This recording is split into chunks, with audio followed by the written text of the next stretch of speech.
మత్తయి సువార్త 27వ అధ్యాయము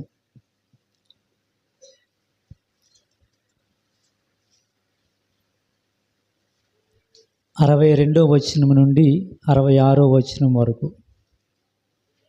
మరునాడు అనగా సిద్ధపరుచు దినమునకు మరుసటి దినమున ప్రధాన యాజకులను పరిసయ్యులను పిలాతు వద్దకు కూడి వచ్చి, అయ్యా, ఆ వంచకుడు సజీవుడై ఉండినప్పుడు 3 దినములైన తరువాత నేను లేచెదనని చెప్పినది మాకు జ్ఞాపకం ఉన్నది. కాబట్టి సమాధిని భద్రము చేయు, ఎత్తుకొని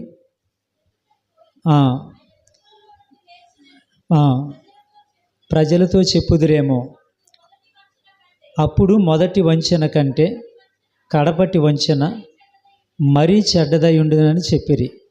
అందుకు పిలాతు, కావలి వారు ఉన్నారు కదా, మీరు వెళ్ళి మీ చేతనైనంత మట్టుకు సమాధిని భద్రము చేయుడని వారితో చెప్పాను.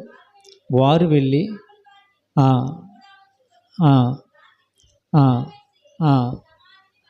సమాధిని భద్రము చేసిరి.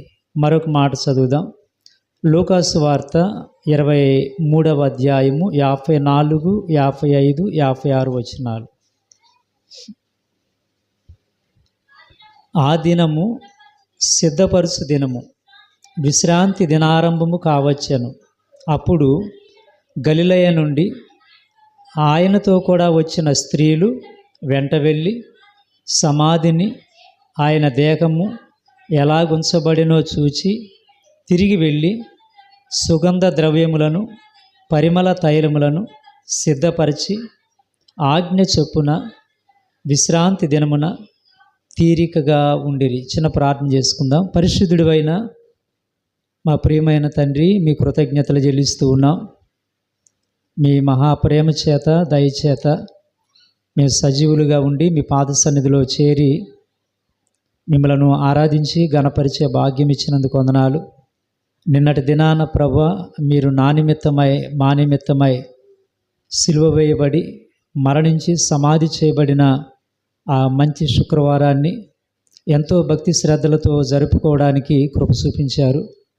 ఈరోజు సిద్ధపరచు దినముగా తండ్రి మీ సన్నిధిలో చేరి మా పితరులు ప్రభువా, ఆది సంఘము మీ శిష్యులు ఎలాగైతే ఆ రోజును అనుభవించారో మరొకసారి మిమ్మల్ని మేము జ్ఞాపకం చేసుకోవడానికి, మా ఆధ్యాత్మిక జీవితంలో అలాంటి అనుభవాన్ని చూడగలగడానికి మీరు ఇచ్చిన కృపను బట్టి వందనాలు. మీ సేవకుడు ప్రసాదాలను బట్టి, నిధి అవసరాలను బట్టి, బిడ్డలను బట్టి, సంఘాన్ని బట్టి మిమ్మల్ని కీర్తిస్తూ ఉన్నాం ప్రభా. వారితో కలిసి నేను కూడా మీ సన్నిధిలో ఆరాధించే భాగ్యం ఇచ్చినందుకు వందనాలు చెల్లిస్తూ ఈ సమయాన్ని దీవెనకరముగా ఆశీర్వాదకరముగా జరిగించి మీ సన్నిధి మాతో ఉంచి మాట్లాడి మహిమ పొందమని యేసు ప్రభు నామములోనే ప్రార్థించి స్థుతులతో వేడుకుంటున్నాం తండ్రి, ఆమేన్. ఓకే, మరొకసారి మీ అందరికీ నిండు వందనాలండి. నేను ఒంగోలు ప్రాంతం వెళ్ళాలని ప్రార్థనాపూర్వకంగా సిద్ధపడ్డా. సో దాని ఈ నెల కావచ్చు, వచ్చే నెల కావచ్చు, ప్రభు చిత్త ప్రకారంగానే ఒంగోలు ప్రాంతం వెళ్ళిపోతున్నాను. అన్నతో చెప్పినప్పుడు చాలా సలహాలు ఇచ్చారు, మాట్లాడుకున్నాం. సరేనన్నా, మీరు మా దగ్గరికి రండి అన్నారు.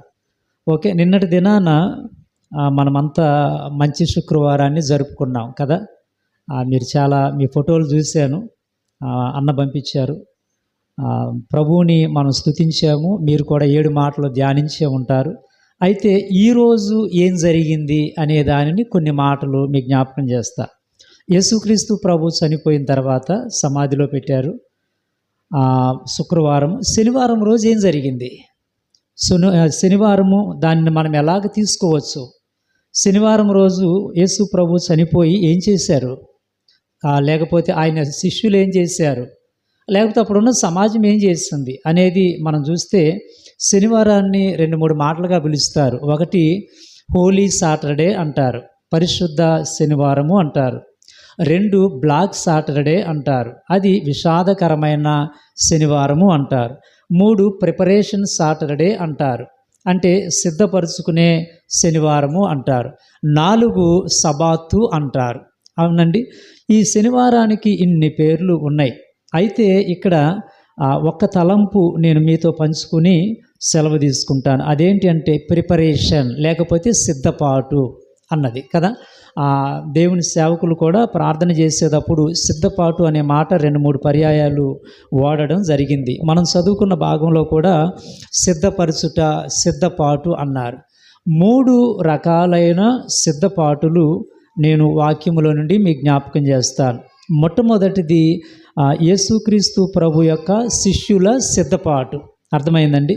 వాళ్ళు ఏమి సిద్ధపరుస్తున్నారు, ఎందుకు సిద్ధపరుస్తున్నారు, శనివారం రోజున వారి దానిని సిద్ధపాటు దినముగా ఎలా చూడగలిగారు అనేది 2-3 మాటలు మీకు జ్ఞాపకం చేస్తాను. మొట్టమొదటిది మనం చూడాలి అంటే అక్కడికి వెళ్ళి సమాధిని చూసి ఎలా పెట్టారు, ఆయన్ని పెట్టినట్లుగానే ఉందా అని సమాధిని వాళ్ళు ప్రిపేర్ చేసుకుని వచ్చారు. ఆయనతో పాటే సిలువ దగ్గరికి గొల్గొతా పర్వతం మీదకి వెళ్ళారు. ఆయనతో పాటే ఆయన దింపారు, తీసుకొచ్చి సమాధిలో పెట్టారు. కానీ వాళ్ళ మనసు అక్కడితో ఆగల. అసలు నా ప్రభువుని సమాధిలో ఎలా పెట్టారు, రేపు మేము రావాలి కదా, ఆయనకి నేను సుగంధ ద్రవ్యాలు పూయాలి కదా, అప్పుడు ఆయన ఎలా ఉంటారు అని వాళ్ళు వెళ్ళి సమాధిలో ఎలా పెట్టారో యేసు ప్రభువుని చూసి వాళ్ళు వచ్చారు. అక్కడ 3-4 మాటలు చెప్పొచ్చు.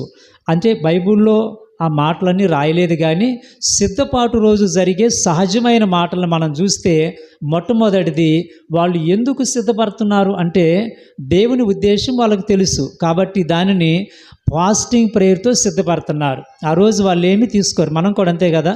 రేపు బల్ల తీసుకునేటప్పుడు ఈరోజు ఏం చేస్తాం, ఉపవాసం ఉండి ప్రార్థన చేస్తాం. వాళ్ళకి తెలిసినది ఒకటి, ఏంటది, ఆయన లెగరు.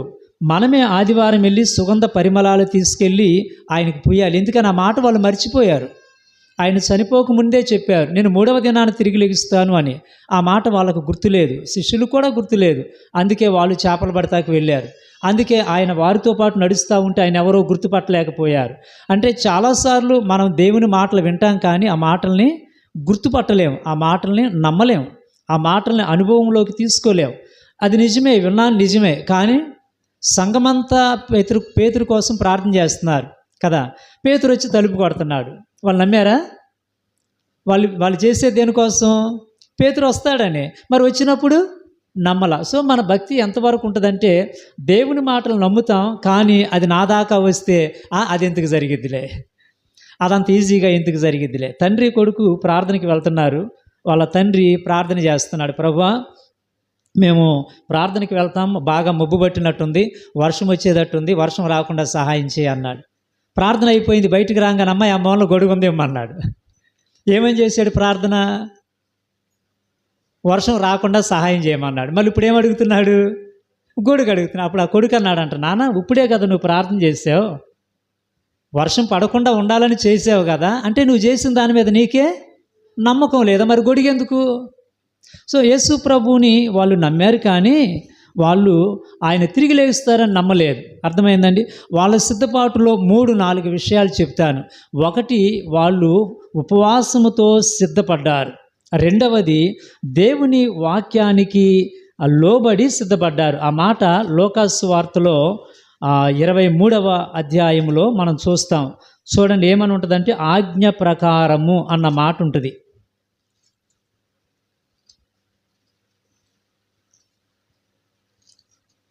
ఓకే, 56వ వచనంలో, ఆజ్ఞ చొప్పున విశ్రాంతి దినమున తీరికగా ఉండిరి. సిద్ధపాటులో విధేయత ప్రాముఖ్యమైనది.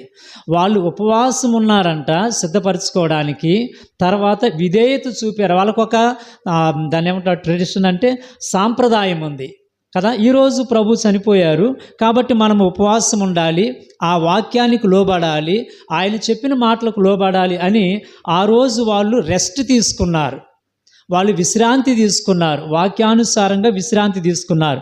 మరొక మాట చెప్పాలంటే దేనికోసం తీసుకున్నారు అంటే పునరుద్ధానపు దినము కోసం తీసుకున్నారు. వాళ్ళకి తెలిసినా తెలియకపోయినా పాత నిబంధనలో పునరుద్ధానము అనేది ఉంటానే ఉంది కదా. క్రొత్త నిబంధనలో యేసుక్రీస్తు ప్రభు దానిని నిరూపించారు. కాబట్టి వాళ్ళు క్రీస్తు యొక్క పునరుద్ధానం కొరకు సిద్ధపడుతున్నారు. ఇంకో మాట చెప్తే అక్కడ ఏం చేశారు అంటే దాని గురించి చూడండి. అక్కడ వాళ్ళు భక్తి శ్రద్ధలతో తర్వాత నిశ్శబ్దముగా వాళ్ళు దానిని సమాధిని వారి భక్తి జీవితాన్ని కాపాడుకుంటూ సిద్ధపడుతున్నారు. టోటల్గా మనం చెప్పాలంటే ఈరోజు దేనికి అంటే మనలను మనము ప్రభువుకి కనిపించుకోవడానికి, మనలను మనము ప్రభు దగ్గరికి వెళ్ళడానికి మనల్ని మనం సిద్ధపరచుకునే రోజు. అందుకని అక్కడ ఏం చేశారు, సుగంధ ద్రవ్యాలను తీసుకొచ్చి అటన్నిటినీ సిద్ధపరిచి ప్రభువుకు రేపు పూయాలి కాబట్టి వాటిని సిద్ధపరిచారు. అంటే వారి భక్తిని సిద్ధపరచుకున్నారు, వాళ్ళ విధేయతను సిద్ధపరచుకున్నారు, వాళ్ళు ఉపవాసముతో సిద్ధపరచుకున్నారు. ఆ తర్వాత తను ఏం చేశారు, ప్రార్థనతో సిద్ధపరచుకున్నారు. తర్వాత విధేయతతో దేవుని వాక్యానికి లోబడి తమను తాము సిద్ధం చేసుకున్నారు. ఆయన లెగిస్తాడు, లేకపోతే ఆయన వలన మనకి ఒక సంతోషము ఆశీర్వాదము దొరికిద్ది అని సిద్ధపరచుకున్నారు. ఇట్లాగా చాలా మాటలు మనము చెప్పుకోవచ్చు. ఇంకొక మాట కూడా చెప్తాను చూడండి. అక్కడ ఏం చేశారంటే సాంప్రదాయాన్ని పాటిస్తూ కూడా వాళ్ళు దేవుని యొక్క తర్వాత ఇంకో మాట చెప్పాలి, పశ్చాత్తాపముతో సిద్ధపడ్డారు. అయ్యో ఎంతమంది ఆయనను మనం ఎరిగి కూడా మనల్ని మనం కాపాడుకోలేకపోయాం, మన ప్రభువును కాపాడుకోలేకపోయాం కదా. మొన్న ఒక దైవజనుడు చెప్తే ఏమన్నాడంటే ఒక గొప్ప దైవ సేవకుని మనం కాపాడుకోలేకపోయాం అన్నారంటే సామాన్యమైన ఒక మనిషి చనిపోతేనే సేవకుల్లో ఏమొస్తుంది, ఒక పశ్చాత్తాపం వస్తుంది. అరే ఇంతమంది ఉండి కూడా ప్రార్థన చేసి ఏదో ఒక జాగ్రత్త చెప్పు కాపాడుకోలేకపోయామని. యేసుక్రీస్తు ప్రభువుని గురించి అక్కడ ఉన్న శిష్యులు కానీ లేకపోతే స్త్రీలు కానీ వాళ్ళు బాధపడుతున్నారు. ఇంతగా ఆయనతో తిరిగాము, ఆయన వలన స్వస్థతలు పొందాము, ఆయన వలన మేలు పొందాము, అలాంటి వ్యక్తిని మేము కాపాడుకోలేకపోయామే, అలాంటి వ్యక్తికి మేమేమి అడ్డుపడలేకపోయామే అని వాళ్ళు పశ్చాత్తాపముతో వారు ఆ రోజును గడిపారు. ఈరోజు మనం పశ్చాత్తాపడవలసిన రోజు, ఈరోజు ఉపవాసం ఉండవలసిన రోజు, ఈరోజు ఆయన కొరకు మనల్ని మనము సిద్ధపరచుకోవలసిన రోజు, ఈరోజు అది సాంప్రదాయంగా వస్తున్న దాన్ని కాపాడుకోవలసిన రోజు, రేపటి కొరకు ఆయన తీసుకురాబోతున్న ఆశీర్వాదాల కొరకు నన్ను నేను సిద్ధపరచుకోవలసిన రోజు. ఇలాగా క్రైస్తవ లేకపోతే యేసుక్రీస్తు ప్రభు ఉన్న దినాల్లో సంఘము లేకపోతే ఆ శిష్యులు వారిని వారే సిద్ధపరచుకున్నారు. దానంతటి యొక్క ముఖ్య ఉద్దేశం ఏంటంటే క్రీస్తు ప్రభు యొక్క పునరుద్ధానపు ఆశీర్వాదాన్ని పొందుకోవడానికి వాళ్ళు సిద్ధపరచుకున్నారు. ఇది దేవుని బిడ్డల యొక్క సిద్ధపాటు. మనమందరం అంతే కూడా కదా, దేవుని కొరకు మనల్ని మనం సిద్ధపరచుకుంటాం. ఆయన నాకేదో చేయబోతున్నాడని. ఇక్కడి వరకు బాగానే ఉంది. రెండో మాటని మీకు జ్ఞాపకం చేస్తాను చూడండి. మత్తయి సువార్త 27వ అధ్యాయంలో మనం చదువుకున్న మాటల్లో ఏమనుందంటే మనం ఎప్పుడైతే సిద్ధపడుతున్నామో అక్కడ వేరొక వ్యక్తి కూడా సిద్ధపడుతున్నాడు. ఎవరు అంటే 62వ వచనములో కదా, ప్రధాన యాజకులను పరిసయ్యులను పిలాతు వద్దకు వచ్చి, ఇక్కడ విరోధి కూడా సిద్ధపడుతున్నాడు.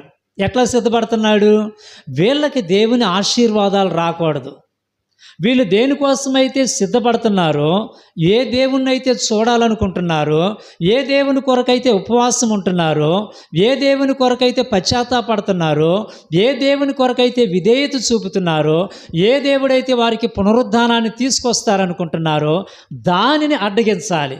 ఈ మాట జాగ్రత్తగా గమనించండి. మనం చాలాసార్లు దేవుని మీద ఆధారపడి దేవుని కొరకు మన హృదయాన్ని మన భక్తిని సిద్ధపరచుకుని ఈ అవసరం ఉంది నాకు తీర్చు అని దేవుని కొరకు మనల్ని మనం సిద్ధపరచుకుంటాం.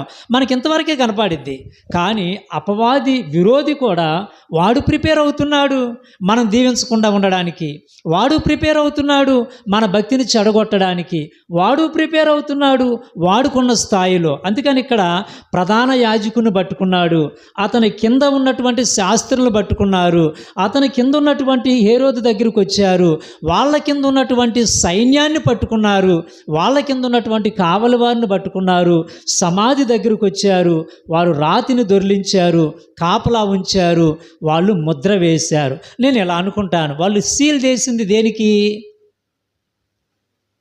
సమాధికి. వాళ్ళు ముద్ర వేసింది దేనికి?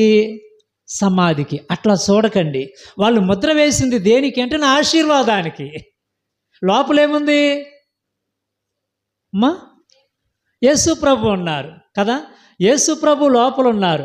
ఆయన నా దగ్గరికి రాకుండా ఏం చేశారు? ముద్ర వేశారు. వాళ్ళు అడ్డగిస్తున్నారు. మనం ఎలా చూడాలంటే నా ఆశీర్వాదానికి వాళ్ళు సీల్ చేశారు. అది నువ్వు అనుభవించడానికి వీల్లేదు, ఆయన నువ్వు చేరుకోవడానికి వీల్లేదు, ఆయన నీ దగ్గరికి రావడానికి వీల్లేదు, ఆయనకి నువ్వు ఎడబాటైపోవాలి అని ఆ శత్రువు ఏం చేస్తున్నాడంటే ప్రిపేర్ అవుతున్నాడు. ఎంతగా సిద్ధపడాలంటే అంత సిద్ధపడుతున్నాడు. మనకు అది కనిపించదు. నా ప్రిపరేషనే నాకు కనపడిద్ది. నేను లేచానా, బైబిల్ చదువుకున్నానా, ప్రార్థన చేశానా, బాగున్నా, ఇంతవరకే కనపడింది. కానీ నీ వచ్చే దారిలో వాడు ఎట్లా ప్రిపేర్ అవుతున్నాడు, వచ్చే ముందు మనుషులతో ఎలా ప్రిపేర్ అవుతున్నాడు, నీ కుటుంబ సమస్యలతో ఎలా ప్రిపేర్ అవుతున్నాడు, నీ ఊర్లో ఉన్న పెద్దలతో ఎలా ప్రిపేర్ అవుతున్నాడు, ఇది మనం చూడలేం, ఇది మనకు కనిపించదు, ఇది మనం ఆలోచించలేం కూడా. వీళ్ళు సామాన్యంగా అనుకున్నారు, యేసుప్రభుని సమాధిలో పెట్టారు, దానికోసం ఏమన్నా ప్రధాన యాజకులు పట్టించుకుంటారా, దానికోసం శాస్త్రులు పట్టించుకుంటారా, దానికోసం సైనికులు కాపలా పెడతారా, చనిపోయిన శవానికి ఎక్కడని పెట్టారా, నా ప్రభువుకు పెడతారా? ఆయన్ని చూడకోకుండా ఆ సమాధికి సీల్ వేసి నన్ను ఒంటరిని చేస్తారా? మనం అనుకోలేం. కానీ సమాజం ఎంత వేగంగా ప్రిపేర్ అవుతుంది అంటే అర్థమైందండి. ఈరోజు వచ్చే దారిలో మదిరంతా ముస్లింలతో నిండిపోయింది. దేని కొరకు అంటే వక్స్ బిల్ ఒకటి వాళ్ళు పెట్టారు, ఆమోదించారు. అంటే భారతదేశంలో ఉన్న ముస్లిం పొలాలు ఎంత ఉన్నాయి అంటే దాదాపు 9 లక్షల ఎకరాలు ఉన్నాయి. ఇవన్నీ గవర్నమెంటు హ్యాండ్ ఓవర్ చేసుకుంటుంది. ఇది దీంతో ఆగిద్దా? ఆగదు. మరి తర్వాత ఏమొస్తుంది? క్రిస్టియన్ వక్స్ బిల్ వస్తుంది. మరి ఇప్పుడు క్రైస్తవులకి ఎంత ఉన్నాయి? సుమారు ఎంత ఉంటాయి చెప్పండి? సుమారు ఎన్ని వందల ఎకరాలు ఉంటాయి చెప్పనా? 19 కోట్ల ఎకరాలు ఉన్నాయి. ఎంత? 19 కోట్ల ఎకరాలు ఉన్నాయి. ముస్లింలకి 9 లక్షల ఎకరాలు ఉంటే రోమన్ క్యాథలిక్కి 19 కోట్ల ఎకరాలు ఉన్నాయి. ఈ చిన్నదానిని మనం అడ్డగిస్తే రేపు రోజు పెద్దదాన్ని అడ్డగించవచ్చు. ఈరోజు నేను బైబిల్ చదవకుండా చేస్తే రేపు రోజు ప్రార్థనకి వెళ్ళకుండా చేయొచ్చు. ప్రిపేర్ అవుతున్నాడు అపవాది ప్రిపేర్ అవుతున్నాడు. కాబట్టి ఇక్కడ వీళ్ళు అనుకున్నారు, స్త్రీలమే కదా, మనకు తోచినట్లుగా మనం ప్రిపేర్ అవుదాం అని వాళ్ళు భక్తిపరంగా ఉపవాసముతో ప్రార్థనలుండి రేపు రోజున నేను దీవించబడాలి, ఆశీర్వదించబడాలి అని వీళ్ళు ప్రిపేర్ అవుతుంటే వీళ్ళకంటే ఎక్కువగా, వీళ్ళకంటే బలముగా అపవాది ప్రిపేర్ అవుతున్నాడు. మీకు జాగ్రత్తగా గమనించాలి. మనం ఆదమరిచి ఏదో భక్తి చేస్తున్నాం అనుకుంటే తెలియని రీతిలో మన భక్తి మూలబడే అవకాశాలు ఉంటాయి, మన భక్తి ఆగిపోయే అవకాశాలు ఉంటాయి. అందుకే ఇక్కడ ఈ వాక్యం చెప్పే సత్యం ఏంటంటే అపవాది మనకు తెలియకుండా వాడు కూడా ప్రిపేర్ అవుతున్నాడు, వాడు కూడా సిద్ధపడుతున్నాడు, మనల్ని అడ్డగించడానికి సిద్ధపడుతున్నాడు. ప్రధాన యాజకుల దగ్గరికి వెళ్ళారు, రావాల్సిందే మీరు అన్నారు, వాళ్ళని తీసుకొచ్చారు. శాస్త్రుల దగ్గరికి వెళ్ళారు, వాళ్ళని తీసుకొచ్చారు. హేరోద్ దగ్గరికి వెళ్ళారు, వాళ్ళని తీసుకొచ్చారు. సైన్యం కావలి వారి దగ్గరికి వెళ్ళారు, చాలామంది కావలి వారిని పెట్టారు. అబ్బాయి మీరేం చేస్తారు? హేరోద్ అన్నాడు, చంపేశారు కదరా, ఇంకేం చేస్తారు మీరు, మీకు చేతనైంది చేసుకోండి అన్నారు. వెళ్ళి డ్యూటీలు వారీగా నిద్రపోకుండా కాపలా కాస్తున్నారు. దానిని మనం ఎలా చూడాలంటే నా ప్రభు వలన వచ్చే ప్రతి ఆశీర్వాదాన్ని అపవాది అడ్డగిస్తున్నాడు. అందుకు ప్రిపేర్ అవుతున్నాడు వాడు. నా ప్రభు నన్ను దీవించాలనుకుంటున్నాడు, ఆయన నన్ను ఆశీర్వాదాలించాలనుకుంటున్నాడు, ఆయన నా దగ్గరికి రావాలనుకుంటున్నాడు, నేను ఆయన దగ్గరికి వెళ్ళాలనుకుంటున్నాడు. మధ్యలో అపవాది ఏం చేశాడు? ప్రిపేర్గా సమాధికి రాతిని పెట్టి దాని మీద రోమా సైన్యపు ముద్ర వేశాడు. ఈ తాళాలు ఎవడు పగలగొడతాడు? ఆ ముద్ర ఎవడు విడగొట్టి నిన్ను దేవుని దగ్గరికి తీసుకెళ్తాడు? నిన్ను దేవుణ్ణి కలిపేవాడు ఎవడున్నాడు? నేను విడదీస్తే, నేను మీ ఇద్దరికి ఎడం చేస్తే కడిపేవాడు ఎవడున్నాడు మిమ్మల్ని అని అపవాది ప్రిపేర్గా ఉన్నాడు. ఇది రెండవది, శత్రువు యొక్క ప్రిపరేషన్. అర్థమవుతుందండి? మొట్టమొదటిది విశ్వాసుల యొక్క ప్రిపరేషన్, మన సిద్ధపాటు, మనకు తోచినట్లుగా దేవుని దగ్గరికి వెళ్ళడానికి, దేవుని నుండి దీవెన పొందడానికి సిద్ధపడతాం. అపవాది అంతకంటే బలంగా ప్రభుత్వం తరపున, సైన్యం తరపున మనల్ని అడ్డగించడానికి వాడు కూడా వాడి ప్రయత్నాలు వాడు చేస్తున్నాడు. ఎవరి మాట వింటారు, ఏం చేస్తే లొంగుతాడు, ఎలా ఉంటే లొంగుతాడు అని ప్రిపేర్ అవుతున్నాడు. ఇది రెండవ ప్రిపరేషన్. నేను కొద్ది నిమిషాలు చెప్పి ముగిస్తాను. మూడవది ప్రభు యొక్క ప్రిపరేషన్. ఎవరు? యేసుక్రీస్తు ప్రభు. ఆయన సిద్ధపడుతున్నాడు, ఆయన ప్రిపేర్ అవుతున్నాడు. ఎంత ఆశ్చర్యం అంటే, నువ్వెంత వేగంగా, నువ్వెంత ఆసక్తితో సిద్ధపడుతున్నావో దేవుడు కూడా అంతే వేగంగా సిద్ధపడుతున్నాడు. అపవాదికి మించి సిద్ధపడుతున్నారు. మనం ఇది గమనించలేం. నేను ఒక్కనే ప్రయాసపడుతున్నా, నేను ఒక్కనే బాధపడుతున్నా అనుకుంటాం. ఎట్లాగా? మరియా మార్త దగ్గర అంటది కదా, నీకు చింత లేదా, నేను ఎంత బాధపడుతున్నానో అంటది. అది అంతవరకే ఈమెకు అర్థమైంది. కానీ దేవుడు ఎంత సిద్ధపరిచే మాటలు తీసుకొచ్చి తనని సిద్ధపరుస్తున్నాడు అర్థం కావడంలా. కాబట్టి మూడవది మనం ఏం చూడాలంటే, నా ప్రభు నా కొరకు ఎలా సిద్ధపడుతున్నాడు. ఆయన శనివారం ఏం చేశాడు? సమాధిలో ఉండి ఏం చేశాడు? ఆయన ఖాళీగా ఉంటాడా? ఇశ్రాయేలును కాసు దేవుడు కునుకడు నిద్రపోడు అన్నాడు. మరి సమాధిలో ఉండి ఏం చేశాడు? నా కొరకు ఏం చేశాడు? అసలు ఆయన ఏం చేశాడు సమాధిలో? శనివారం రోజున జరిగిన చరిత్ర ఏంటి? ఇది మనం తెలుసుకోవాలి కదా. శిష్యులది అర్థమైంది, వీళ్ళు ఖచ్చితంగా సిద్ధపడ్డారు అని తెలిసింది. అపవాదిది అర్థమైంది, వాళ్ళు సిద్ధపడ్డారు. మరి కనిపించని నా ప్రభు ఏం చేశాడు?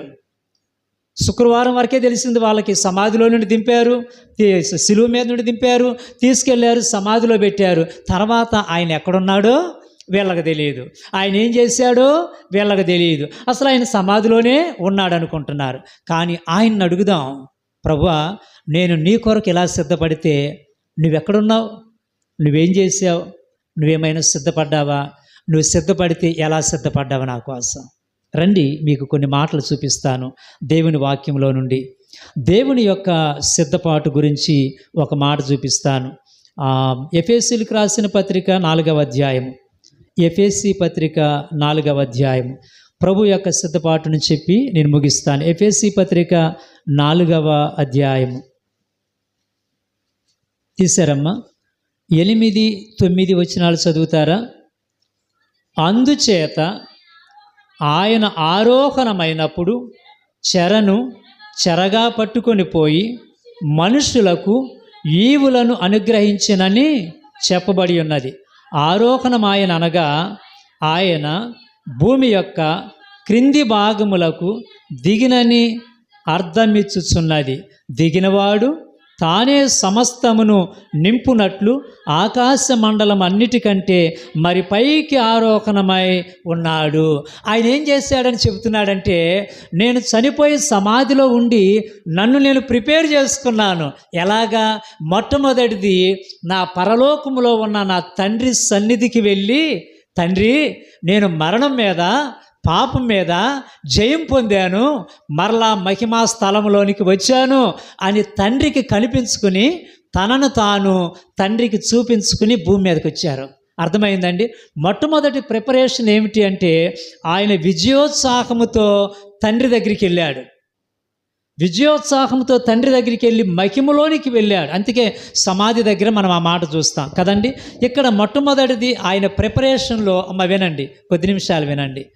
ప్రిపరేషన్లో శనివారం ఏం జరిగింది అంటే, మొట్టమొదటిది ఆయన పరలోకములో ఉన్న తండ్రి దగ్గరికి వెళ్ళాడు. అది ఎవరికీ కనిపించింది. అందుకే ఆయన యేసు ప్రభుని సిలువేసినప్పుడు 7 మాటలు మాట్లాడతారు కదా. 3 మాటలు వేరు, 4 మాటలు వేరు. 4 మాటలు ఏంటి? 4 మాటలు ఏంటి? 4 మాటలు మాట్లాడేటప్పుడు ఏమైంది? చీకటి ఎందుకు పడింది? 3 మాటలేమో మనుషులకు సంబంధించినవి, మిగిలిన 4 మాటలు అలా పర్సనల్, తండ్రికి కుమారునికి సంబంధించినవి. అవి మీరు వినాల్సిన పని లేదు, అది మీరు చూడాల్సిన పని లేదు. అందుకే భూమి అంతటా చీకటి గమ్మేసింది. తండ్రి కుమారులే మాట్లాడుకుంటున్నారు, అది మనకు సంబంధం లేదు. తండ్రి, నా దేవా, సమాప్తమైంది, చేశాను అంటున్నాడు. 3 మాటలు వెలుగులో. ఇది మన అందరికి కావాలి. మీరు క్షమించండి, మీరు పరలోకంలో ఉంటారు, మీరు బాధ్యతలు నెరవేర్చండి అన్నారు. కాబట్టి ఇక్కడ కూడా అందుకే శనివారం ఎవరికీ తెలియదు. ఆయన సమాధిలో పెట్టామనుకుని ఖాళీ సమాధికి కాపలా కాస్తున్నారు. ఆయన లేడు అక్కడ. ఆయనేమో తండ్రి దగ్గరికి వెళ్ళాడు, ఆయన ప్రిపరేషన్కి వెళ్ళాడు. అయ్యా, నేను నా ప్రజలకి ఆశీర్వాదాలు తీసుకెళ్ళాలి, నేను పునరుద్ధానుని అయ్యాను, వాళ్ళకి దీవెన తీసుకెళ్ళాలి అని తండ్రికి కనిపించడానికి పరలోకానికి వెళ్ళారు. ఆయన హోలీ ప్రజెన్స్లో ఆయన తనను తాను కనిపించుకున్నాడు. తండ్రి సన్నిధిలోకి, తండ్రి సముఖంలోకి వెళ్ళి తండ్రి దగ్గర మహిమలోనికి ప్రవేశించి ఆ మహిమతో దిగొచ్చాడు. ఇది మొట్టమొదటి ప్రిపరేషన్. ఆయన పైకి వెళ్ళాడు. పైకి వెళ్ళి తండ్రికి చెప్పాడు, తండ్రి నేను గెలిచా. ఈ గెలుపు ఎందుకో మరలా తర్వాత చెప్తాను. నేను గెలిచా, పాపం మీద గెలిచా, మరణం మీద గెలిచా, అవినీతి మీద గెలిచా, ఇదిగో మరలా నీ దగ్గరికి వస్తున్నా, నేను కనిపించుకుంటున్నా అని ఆయన ఎలాంటి సిద్ధపాటు అంటే పరలోకానికి సిద్ధపాటు. ఇంకొక మాట చెప్పాలి. ఎందుకు పరలోకానికి వెళ్ళాడంటే మనకు దారి చూపించడానికి. మనం పరలోకానికి వెళ్ళాలి కదా, అందుకే పరలోకానికి దారి చూపించడానికి వెళ్ళొచ్చాడు. ఇదిగో నేను దారిని ఏర్పాటు చేస్తున్నా.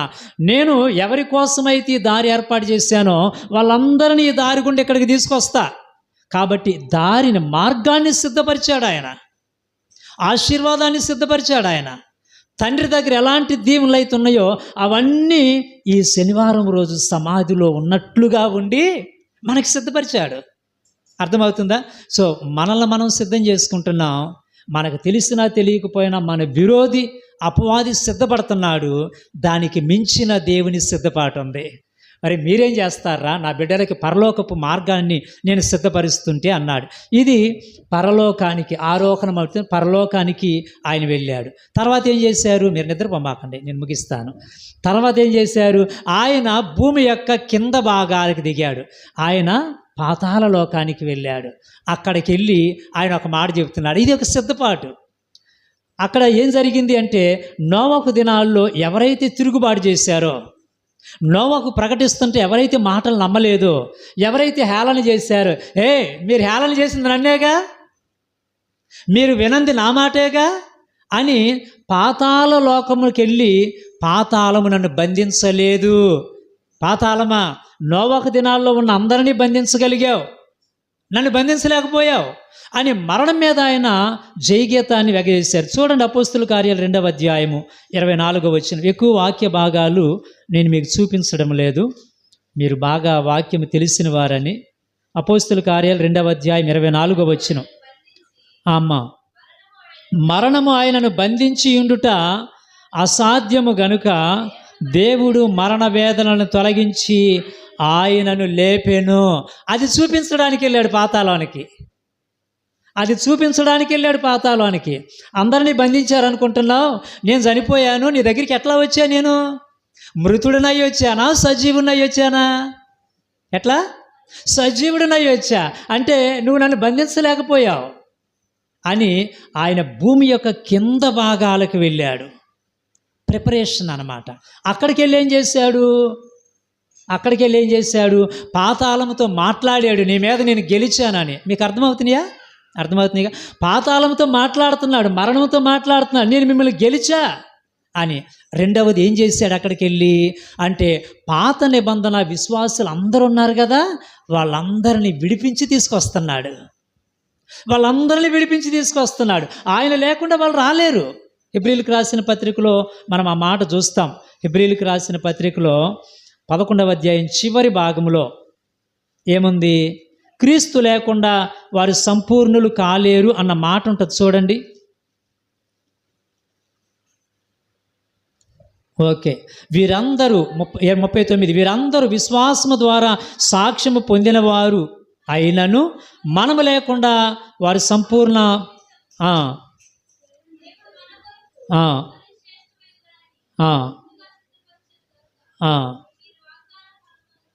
చాలు.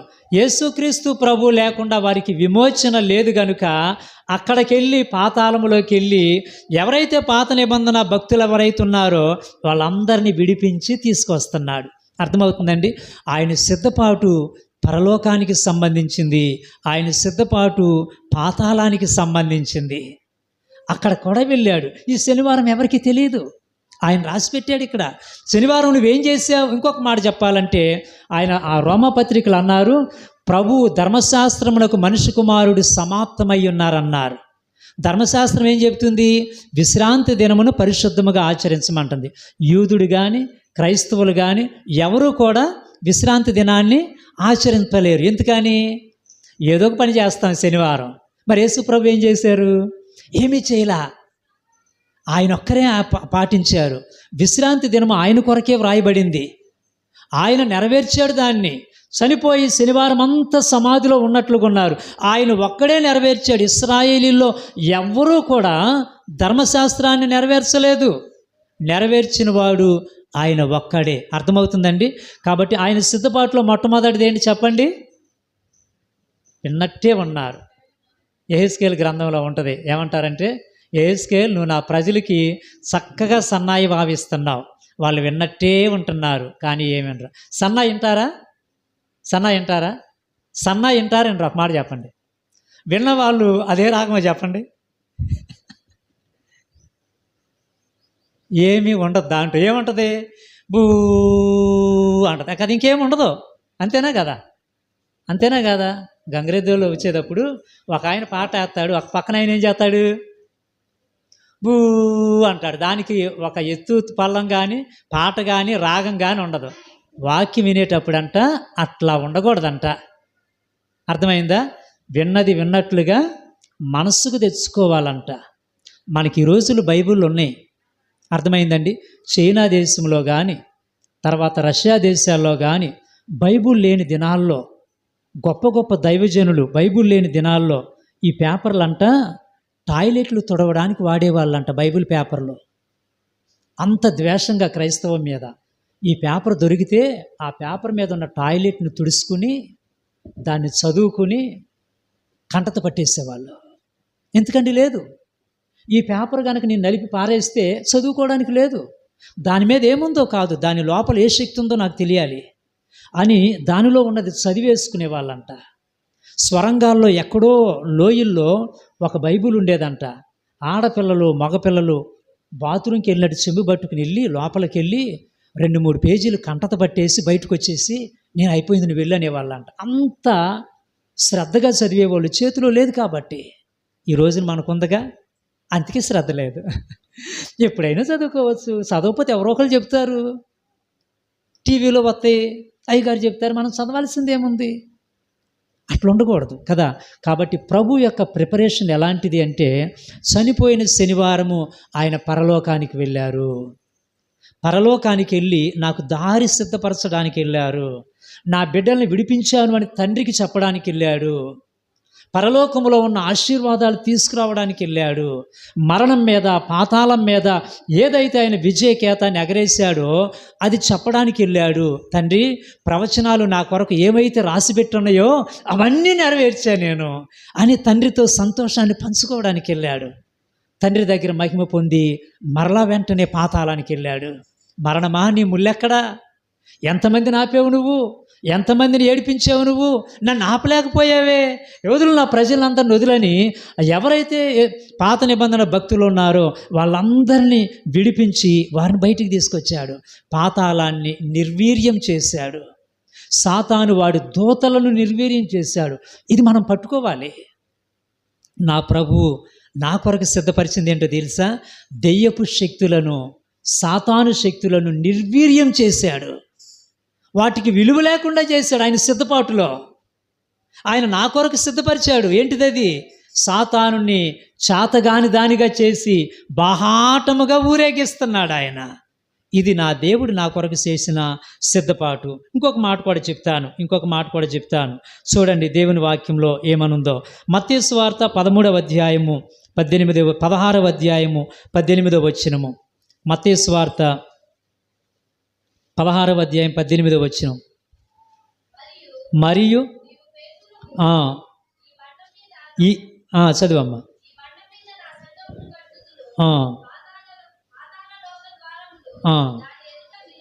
చాలు. ఇక్కడేం గుర్తుపెట్టుకోవాలంటే, పేతురు, నేను నీకు ఎలా ఇస్తున్నాను అనుకున్నావు అధికారం?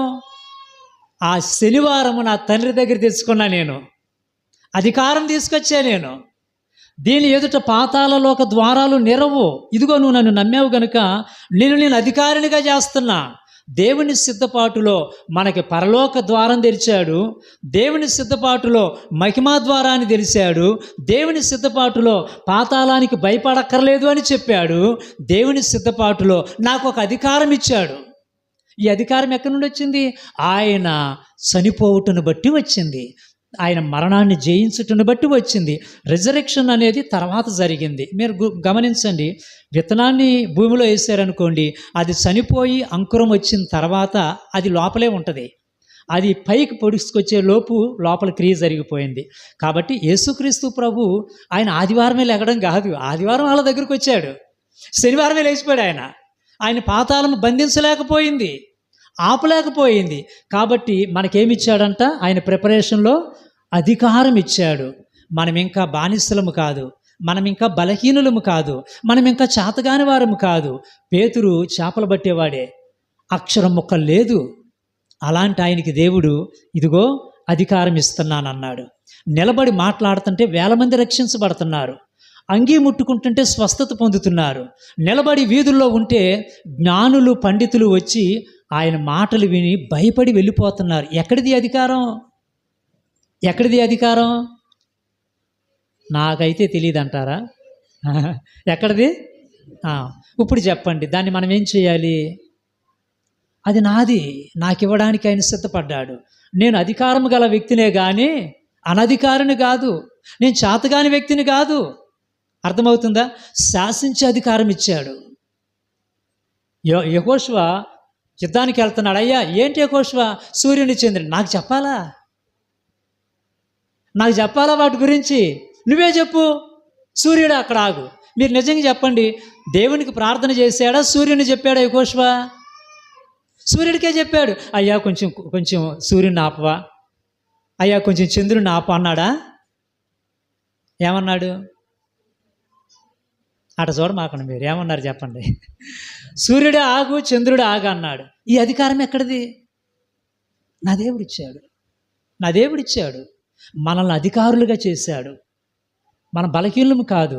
ఆయన చనిపోవటను బట్టి ఆయన ప్రిపరేషన్లో మనల్ని జ్ఞాపకం పెట్టుకుని నా పిల్లలు అధికారులు కావాలి, వాళ్ళకి సమస్తం మీద అధికారం కావాలి. మీకు ఇంకో మాట చెప్తాను, ఆయన ప్రిపరేషన్లో మనకేముంది అమ్మ? అర్థమవుతుందా? ఇట్లా అనమాకండి, సీరియస్గా చూడమాకండి. మేము 10th చదువుకునేటప్పుడు చైతన్య ప్రభు అని మాస్టర్ ఉండేవాళ్ళు. ఆయన అనేవాడు, అరే మీకు అర్థమయ్యింది అర్థం కాలేదు అనడానికి తల ఎటు పోలా కూడా తెలియదు ఏంట్రా అనేవాడు. 35 సంవత్సరాల తర్వాత మళ్ళీ మొన్న వెళ్ళి కలుసుకున్నాం మేము. 10th అయిపోయి 35 సంవత్సరాలు గెట్ టుగెదర్కి వెళ్ళాం మనవరాలు తీసుకుని. అప్పుడు కూడా ఆయన అట్లాగే ఉన్నాడు. సో దేవుని వాక్యానికి స్పందించండి కదా.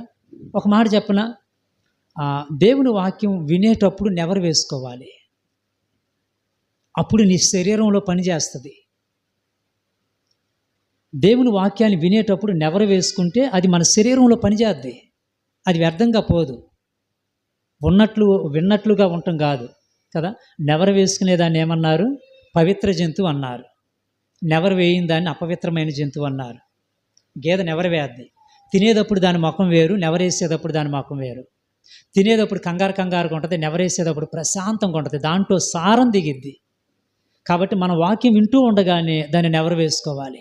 ఆయన నాకు అధికారం ఇచ్చాడా, నా కొరకు నా ప్రభు సిద్ధపడ్డాడా, శనివారం నా కొరకు పరలోకానికి వెళ్ళాడా, ఆయన విజయాన్ని ఎగరేశాడా, నాకు దారి చూపించాడా, ఆయన తండ్రి దగ్గర మహిమ తెచ్చుకున్నాడా, ఆ మహిమనే నాకు ఇచ్చాడా, ఆయన తండ్రి దగ్గర అధికారం తెచ్చుకున్నాడా, ఆ అధికారాన్ని నాకు ఇచ్చాడా. అంటే నేను సామాన్యమైన వ్యక్తిని కాదన్నమాట, దేవుని చేత అధికారం పొందిన వ్యక్తిని అన్నమాట. అర్థమవుతుంది? ఇట్లాగా వాక్యం ఒకవైపు వస్తూ ఉంటే, మీ సేవకులు చెప్తూ ఉంటే, మీరు దాన్ని ఎదురు నెవరేసుకుంటూ ఉంటే వాక్యం మీ లోపల పనిచేయడం ప్రారంభిస్తుంది. వాక్యంలో ఉన్న శక్తి ఎప్పుడు ఉందో తెలుసా? వెలుగు కలుగును గాక అని పలకగా వెలుగైపోయింది. ఎప్పుడు? పలుకుతూ ఉండగానే, నెవరు వేసుకుంటూ ఉండగానే, వాక్యాన్ని అర్థం చేసుకుంటూ ఉండగానే లోపల పనిచేయడం ప్రారంభిస్తుంది. కాబట్టి దాన్ని వినడానికి కేటాయించకండి, విని నెవరు వేసుకోవడానికి, దాని శరీరంలో జీర్ణించుకోవడానికి ప్రయత్నం